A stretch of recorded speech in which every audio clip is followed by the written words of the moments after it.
Looking for tradespeople you can rely on? Fusion Services are a team of close friends with a family feel, dedicated to keeping your home running smoothly. From electrical work to plumbing and heating, they deliver top quality solutions with honesty, integrity and a friendly touch. They treat every project and every customer as part of their extended family. So whether it's fixing a fault, upgrading your heating or tackling a plumbing emergency, trust Fusion Services to get the job done right. Call them today on 020 8050 0548 or visit we-r-fusion.co.uk to book your service.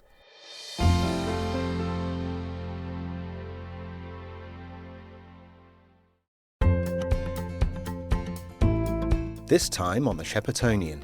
You just get an edited picture straight away because it will say, oh, you know, if we smooth out some of these wrinkles, you'll look better. But no, I actually wanted I wanted those wrinkles. This is it, you know. Give them back. I was sitting at home one day and we were just talking about what it would be like to have my own florist. I'd been sort of playing around with the idea because I'd worked in a florist for so long, and then we just came up with a name and we thought, why not?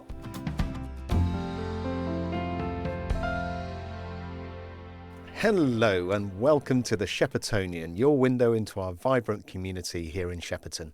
December saw the launch of this show. Thank you so much if you've listened, followed, subscribed to the newsletter, shared or liked a post, sent in a Sheppertonian shout out, any of those things. Thank you, thank you, thank you. I'm so grateful for the positive response to the show and the email newsletter. And it was a great month to start, wasn't it? There was a buzz of excitement around the village with recent events setting the perfect tone for the festive season. Big Tree Night was good, wasn't it? An event that's always a highlight of the festive calendar. Once again, the community came together to celebrate together. The atmosphere was lovely. There were local choirs and school kids serenading us with songs and the stalls bustling all the way down the street. It was wonderful, actually, to see so many people head to the high street, and to all those who volunteered. What a great event. And to all the other events in and around Shepperton, congratulations. I know how much work goes into these things. Thanks also if you've sent in a Shepperton shout out. If you want to send one in for the next episode, if there's a fellow Sheppertonian or a community group or business, or if you just want to say hello, it's really easy. Just head to thesheppertonian.uk and press the red button. In this episode, I popped to nearby Laleham a few weeks ago to chat with Steve Lawrence of Laleham Camera Club. Capturing the essence of Surrey through their lenses, the club has a rich history and a very welcoming spirit. We'll delve into how they're fostering creativity and encouraging budding photographers in our area. Speaking of which, if you're a budding photographer and want to be a part of a supportive community group, they are welcoming new members, so give it a go. I also had a chat with Rhiannon Beacham, the owner of Tulip Treasures Florists. A really interesting chat, actually, about how she's been transforming spaces and occasions with her stunning floral designs. And we'll learn about the inspiration behind her work and the challenges she faces as a young business owner in a blooming industry. Get it? Blooming? Okay. So grab a cuppa, settle in, and let's head out and explore Shepperton once again.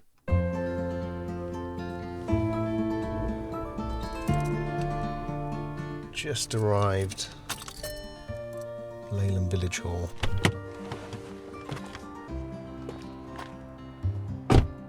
According to their website, Laleham Camera Club is a small friendly club and their members' skills range from novice to professional. The club meets on Tuesday evenings, and during the summer they meet at various local attractions in Surrey, depending on the weather, to photograph rivers, waterfalls, landscapes and wildlife. The club moves indoors in the late summer and winter months at Laleham Village Hall, and as it's winter, that's exactly where I've come to see what they're up to. Without any further ado then, let's head inside.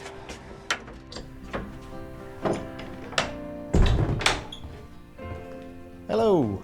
Hello, Are you Steve? I'm Steve. Nice to meet you. How you doing, fella? Good, thank you. Good. Well, I'm here early. The rest of the guys will be here in a little while. Get set up. Yeah. We've got a room out the back, so if you want to have a coffee, have a tea, Lovely. and then we'll go out the back. Steve, chairman of the Laleham Camera Club. Welcome to the Sheppertonian, or rather, I'm in your space actually, in Laleham Village Hall.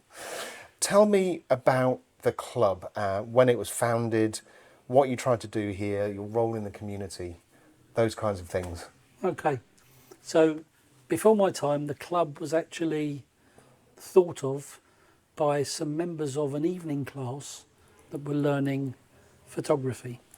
They got together and decided that it would be a good idea to start a club, and that was 39 years ago. So the club's been going for a long time. Going to have a big celebration next year? I think so, yeah, we should do, definitely. Yeah. The whole premise of the club was the fact that you get together and take pictures, rather than bringing somebody in to tell us how to do it. It's not our idea of photography. A lot of clubs think that's a great, we'll bring an expert in. We're experts ourselves, you know, and that's the thing. An expert is only somebody that can actually talk about it.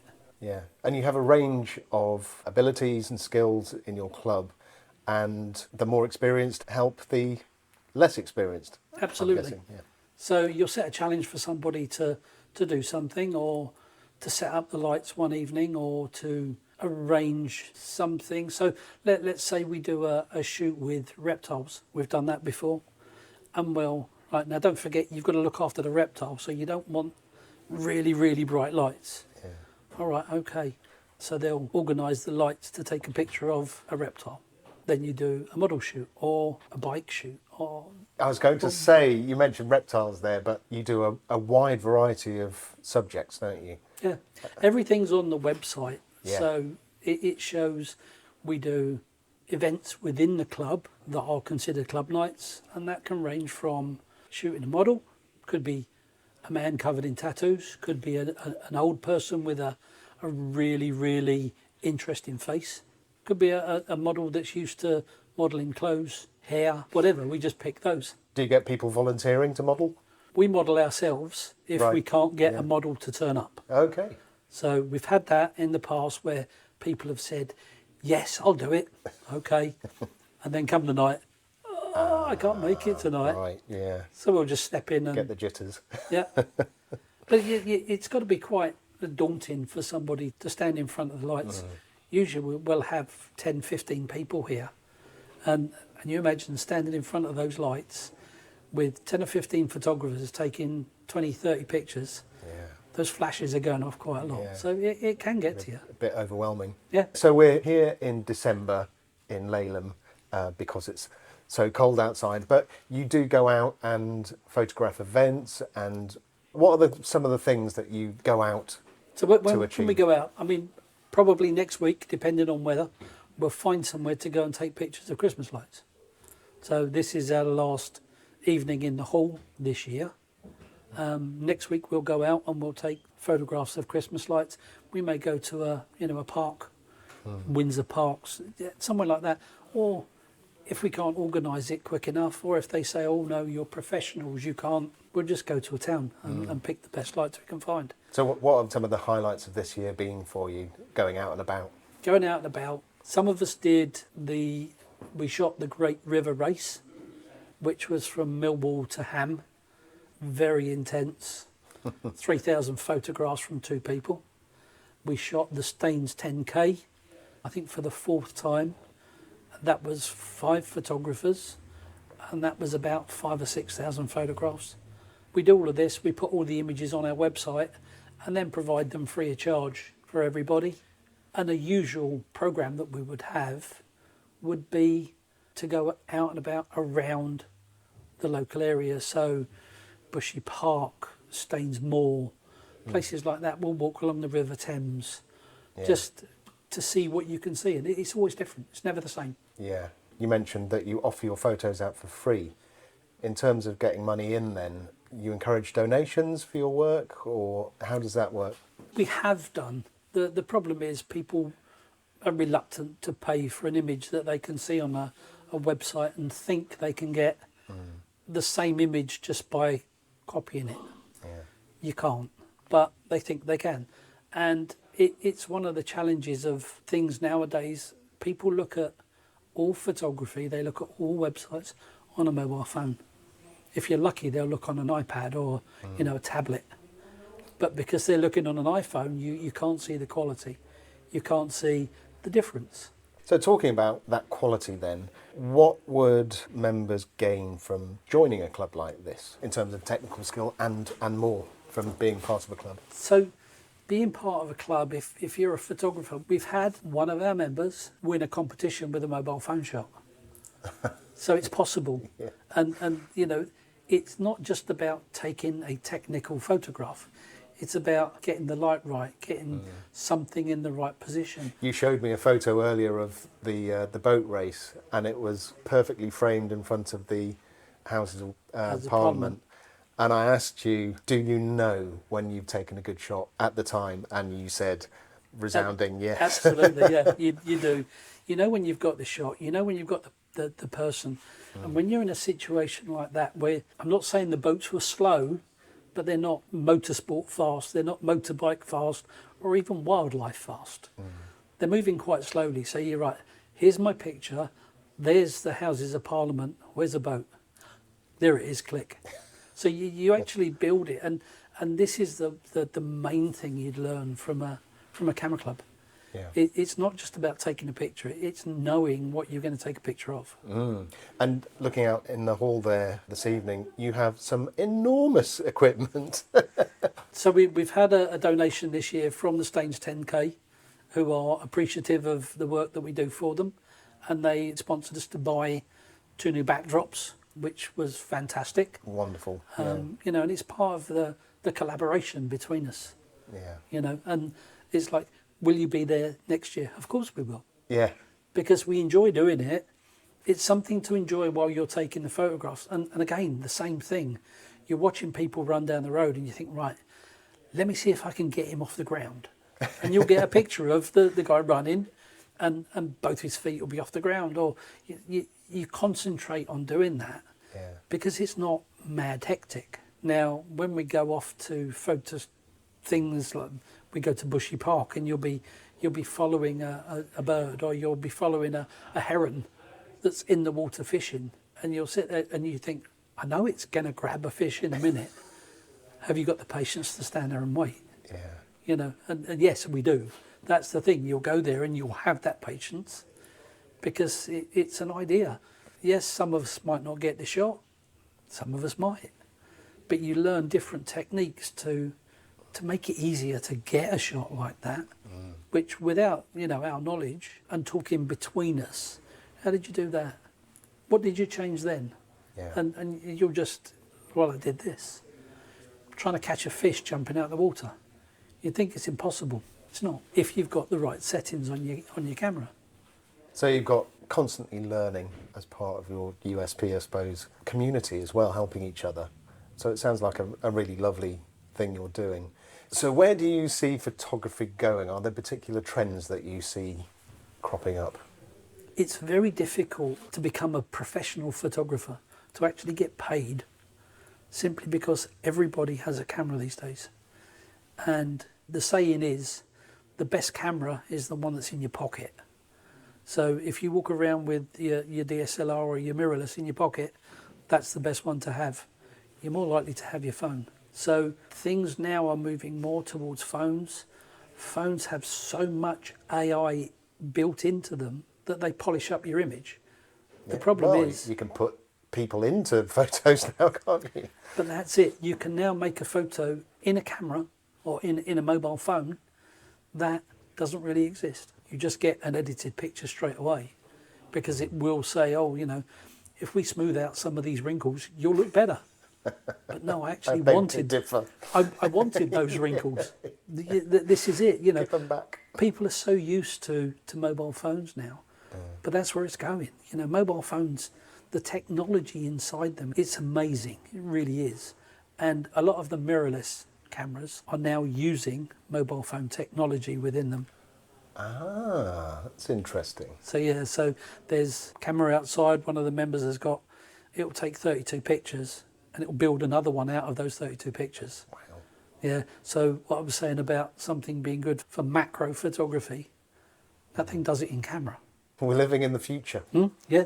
But I mean, that's all the AI stuff. It's crazy. If there are budding photographers out there who would like to be a part of a club like this, how often do you meet? what do they need to do to get in contact? Are they welcome to come and join you for an evening? Anybody's welcome to come and join. We do a thing where you can turn up for a couple of weeks free of charge just to see what we do. All the information is on our website. So literally just get in touch with us through that, drop us an email or, give me a call and we'll have a chat and explain pretty much what I'm doing now, what we do and whether or not you're interested in coming along. Some people are intimidated by the cameras that we've got. I intimidate some of the members by just saying, well, it's just a camera. But these things aren't just cameras. Yeah. There's varying levels of which camera does what. Thank you so much to Steve and all of the members of Laleham Camera Club for their warm welcome and friendly atmosphere. You can join the club for £60 a year, and as Steve mentioned in the chat there, you can go along totally free for a week or two to see if it's something you'd like to be a part of. The link to the website is in the show notes.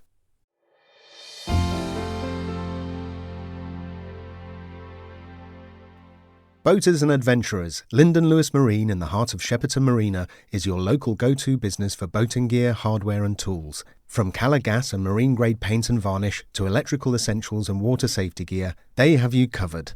Need boat engine servicing or maintenance? Book in with Lyndon Lewis Marine's engineers and let them help you make the most of the season ahead. And they're not just for boaters. Whether you're into camping, caravanning or water activities, they have everything you need for your next adventure. Visit Lyndon Lewis Marine at Shepperton Marina today, visit lyndonlewismarine.co.uk or call on 01932 247 427.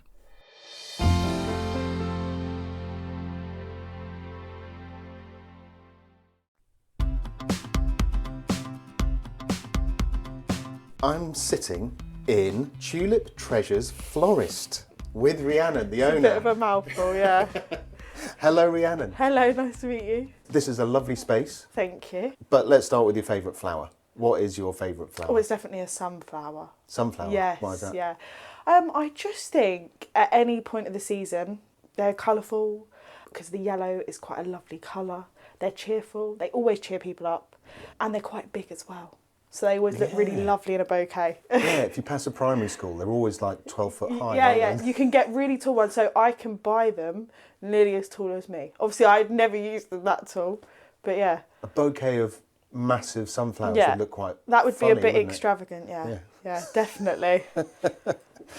So how would you describe Tulip Treasures to someone discovering it for the So first I would time? say it is a little hidden florist just off the high street. That is a family-run business by somebody who's super passionate about floristry, who puts their heart and soul into everything. It's a great place to get anything you would like. So you can get a small bunch of £12 flowers. You could get a £100 bouquet. We do everything in between. We do weddings, funerals, all bits like that. And it's a really safe space to come and just talk about things. We have a lot of people that order flowers who like to talk about their experience or why they're ordering their flowers and all different bits like that. That's nice. The personal touch. Yeah, it's definitely like we can come and I can give advice on things. Don't have to necessarily like buy anything. Yeah. A lot of people ask like, oh, what's this plant? Or how would I look after it? Or, oh, I've got this at home. So yeah, I get everything. You say on the website you believe in the power of flowers. I like that phrase. Yeah. It is. I think flowers have recently become, I feel like they used to be really popular for like birthdays, any occasion really. And I feel like people can get other things easier, if that makes sense. Yeah. So it's not so much convenient to go to a florist, but actually I think what I'm trying to do here is make it more modern. Make it accessible for people, for everybody. That's, like I said, we've got ranges from £12 up to whatever you'd like to spend really, so that you can come down, you don't have to blow the boat out, but you can still make somebody happy with that little bunch of flowers, and it does cheer people up. Yeah. That's one of the reasons I started it, to make people happy. Oh, lovely. We were talking briefly before we hit record, the fact that you're a young person who's started a business, a young business owner, which is a real achievement in itself, we were talking about. What challenges have you faced as a young person running a business, a young woman running a business? So definitely people believing in me. That was one of the first things. I think people had to build up a lot of trust, but they quickly did because they realised that everything was the best it could be. So that's why I think we have so many regulars now, is they've realised that actually it's a lovely place and I've done everything for them and made sure I go above and beyond, because that's what I think businesses should be about as well nowadays. I think you should try your everything, like try to put everything into it, because hopefully they'll go away happy and they'll come back to you and you know that you've done everything for them. So let's go back a little bit. What inspired you to start Tulip Treasures? Was there a particular moment that sparked the idea? Yeah, I was sitting at home one day. I'd been working in a florist for 2 years. And it's a weird story how I even got into floristry. I sort of fell into it. Do tell. Yeah, I've actually in college trained for special effects hair and makeup for for films and stuff. Right. And it was through COVID, so it was a very difficult time for everybody. You couldn't really get in. I was actually working at a garden centre in Shepperton, and the florists, I used to show them my work and they used to say how creative I was, and they kind of dragged me into the floristry, and I just fell in love with it from there, really. I loved everything about it. It was never something I thought I would do. And then, going back to your question, I was sitting at home one day and we were just talking about what it would be like to have my own florist. I'd been sort of playing around with the idea because I'd worked in a florist for so long, and then we just came up with a name and we thought, why not? Yeah. And I sort of had to beg my parents to believe in me, but they did, and they're so supportive. I really couldn't have done it without my family, to be honest. Nice. You mentioned your grandparents, your delivery drivers. Yeah, so my granddad's done deliveries pretty much his whole life. So he's good at his job. Pro. So yeah, he was definitely the person I was going to employ. So they go out and they do most of my deliveries Monday to Thursday, and they love it. It's so good. They see everybody. They get to see how happy people are when their flowers get delivered. And like I said, he's done this his whole life, so he does love a delivery. Oh, that's brilliant. Walk us through what a typical customer experience looks like with Tulip Treasures. You mentioned that it's a good place to actually come and just talk about looking after things. If a customer wants to buy flowers, obviously they can come in here. What are the different ways that they can approach Tulip Treasures to buy flowers? You could do it many ways. Yeah. You can just walk past, pop in and speak to me. I'm always on the desk ready to talk through anything. Like I said, we do a lot of bespoke orders, so if there's not necessarily something you see that you like the combo of, we can mix it up for you and do anything that you request, and we can talk through there. You can order on our website. And again, it's a really personal experience because you get to leave a card message with your flowers. You get to pick loads of little extras like chocolates or a teddy to go with them. So it's quite nice. You can really make it a special gift for somebody. Then you could also, over the phone, you can just call me. So it's our telephone number, and then one of us will pick up the phone and we will again talk through your order with you and make sure it's correct and you're happy with what you've ordered. So yeah, they're pretty much the ways that you can order from us. We're also talking, before we hit record, about feedback. What's the most meaningful feedback you've received from a client that's really stuck with you? So there was one that we did the other day. It was a funeral, unfortunately. Right. But they left us a review, which was so nice because you don't ever expect it. And they just said the flowers were above and beyond what they could have ever thought, and it really just made the day because we spoke with them for hours about what they would like because they had no clue, and I think it was unfortunately for their dad, so they literally were coming in blind and they just wanted us to help them. So we sat through and went for everything. They ordered the colours that they would like, and they said the experience was so smooth, and They even called us again just to talk through things, because it is a hard time, and that is what we understand. Your brain's a fog in those situations. 100%. So that's why we're here to support in any situation, even with weddings. That is a very stressful time as well. So we are always here to support you. But yeah, no, it was really nice. They left some really kind words. So they took time out of their day and they didn't need to, so it was lovely. Yeah. So running a florist business comes with its unique challenges, I'm sure. 100%. What's been the biggest lesson, do you think, that you've learned since starting? Oh, that is a good question. I definitely think get fresh flowers in every day. We have to go to the wholesalers every single morning because we sell that many bouquets. So, and unfortunately, if you've seen the shop, it is quite a small shop, so we don't have mountains of room to go. So I think definitely going to the wholesalers every morning, because otherwise we were going through half a day and completely running out. And also that means our flowers, like I say to a lot of people, are fresh in every day. There's not many places you could go to where you can get that, but that's one of the unique things with us, is we'll always make sure they are the best quality we can get. Yeah. In terms of style, do you tend to keep up with the trends in floral design, or do you find that as you've gone along, your own style has evolved? Oh, 100%. I think it is a mix of both. I definitely have my own style. I quite like a rustic, more natural look. Okay. Yeah, so which some people think is old-fashioned, but I think it's actually quite modern now. And we're trying to be really eco-friendly. So we use paper that's recyclable. We use string that you can recycle. The only thing we sort of use plastic on is our bouquets, but we try and get the 100% biodegradable cellophane, so that we're trying to help the environment as much as we can. But yeah, definitely I stick to the trends because it is what is in at the moment. But then, yeah, I definitely put my own little unique spin on it. And I think that comes with being creative as well. Yeah. Is 100% in floristry. That is one of the big rules, is nothing will ever look the same from every florist, because you'll all be different, because you all have your own different style. Yeah, so your own personality. Yeah, you could have two people working in here, but our bouquets would come out completely different, because it's just what your eye sees to somebody else's eye, if that makes sense. That's what it does. I've learned over the years. Yeah. You have a lovely setup here. Thank you have future plans for Tulip Treasures? Are there new services or collaborations or designs that you want to explore? 100%. I mean, we can only expand.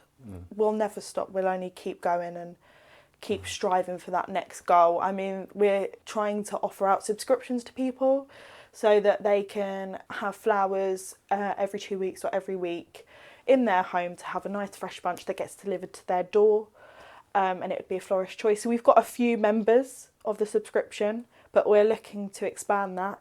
It takes a lot of planning. Absolutely, yeah. So yeah, it's one of those things, it's an ongoing process. Nice to have a little goal. 100%, yeah. And then to also offer other things in the store. Again, because we've only got a small store at the moment, we can only offer a certain amount of things, but once we grow, and hopefully the space may grow one day, we can then evolve and start offering a lot more. Brilliant. I'd like to round off kind of full circle in a way, because we were talking about, being a young person starting a business, and in this crazy world that we live in, it's hard enough being a young person as it is. Definitely. What kind of advice would you give to other young people who might be aspiring to start their own business? Yeah. I think the biggest thing for me was keep going. Do not give up. Because as soon as you think you can't do it, you're not going to do it. Yeah, the doubt creeps in. Yeah. So I basically had to force myself to think this is going to work. And it has worked. When I came to see the shop, if I'd have thought, it's a lot of money every month, and I would have never done it, and I wouldn't be where I am today. So definitely keep going. You will get there, however long it takes. It's manifesting, isn't it? It's popular at the moment. I know, manifest. I think I probably have done that for my whole life. But yeah, it's just, you will get there, and it will be amazing when you do. I mean, I'm still not there. I'm still trying to get to a place where it's this, I don't think you'll ever get there though, Yeah. if that makes sense. Well, I mean, it's important sometimes to stop and actually look back, isn't it, and see what you've achieved. Yeah. I mean, I can't believe where we've come. So from last year, I can't believe where we've come, but I still feel like I've got such a, I don't even feel like I'm halfway up the mountain. If it was a mountain, like, it's always keep going. But I love that also about it. Yeah. Every day is a new day. And I was saying earlier that we did same day delivery. So even with the shop, I don't know what I'm getting in each day. But that's one of the great things about it. Lovely. Well, Rhiannon, thank you ever so much for your time. Thank you. Tulip Treasures, where can people find you? So like I said, we've got a website. It's tuliptreasures.co.uk. Then we also have a shop down at the Nauticalia behind the Ferry Coffee Shop in Shepperton. We're on Instagram, tulip.treasures, Facebook, just under Tulip Treasures, TikTok, Tulip Treasures. So yeah, we're on pretty much everywhere. All social medias.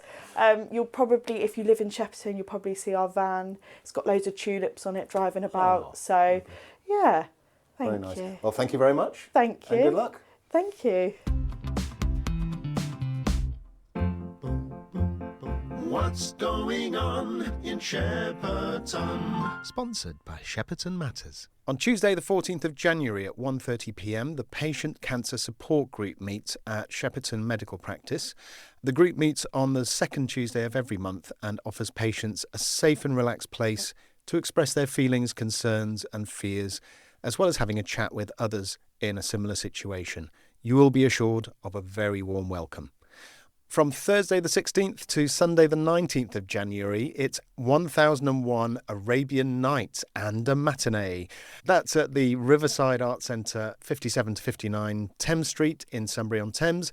The traditional panto at the Riverside Art Centre, slapstick, music, dance, jokes, puns and colour, plus a camel. Intriguing. Finally, on Tuesday, January the 21st at 8pm at Halliford School on Russell Road in Shepperton, the next talk by the Sunbury and Shepperton Local History Society is Thames Arcadia, a follow-up to the memorable talk on Eel Pie Island by Celia Holman. All are welcome. Admission is £2 to non-members. Now, do we have any Sheppertonian shout-outs? Let's see. Please leave your Sheppertonian shout-out after the beep. Hey Sheppertonians, this is a shout out for my friend Evie who saw me struggling with my shopping the other day and came out to help. I really appreciated that, thank you so much. I'd like to give a quick shout out to Shepperton Home Care. It's a great little store, a real Aladdin's cave of everything you don't realise you need until you actually do. I think it's one of our most special and precious shops. There aren't many left anymore and I hope we never lose it.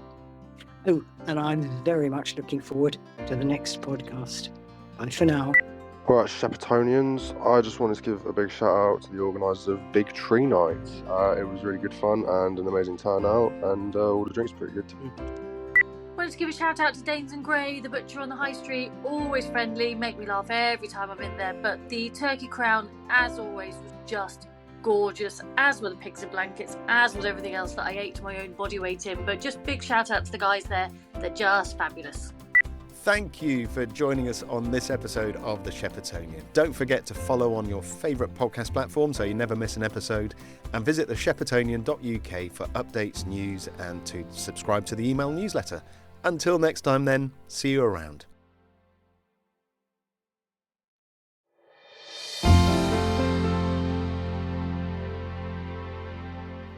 Shepperton Matters is your monthly community magazine, hand-delivered, available for pickup, and also online at villagematters.co.uk. You'll find it full of stories, history, information, and local traders and advertisers. 9,000 copies are distributed every month.